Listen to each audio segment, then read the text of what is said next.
झूठी बातें बनाने के लिए वो आपकी बातों को खूब सुनते हैं, बहुत ज्यादा हराम खाने वाले हैं।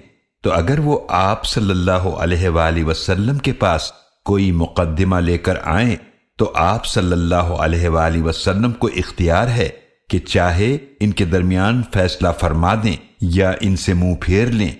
और अगर आप इनसे मुंह फेर लें तो ये आपको हरगिज कुछ भी नुकसान न पहुंचा सकेंगे। और अगर आप फैसला फरमाएं तो इनके दरमियान इंसाफ के साथ फैसला फरमा दीजिए। बेशक अल्लाह इंसाफ करने वालों को पसंद फरमाता है।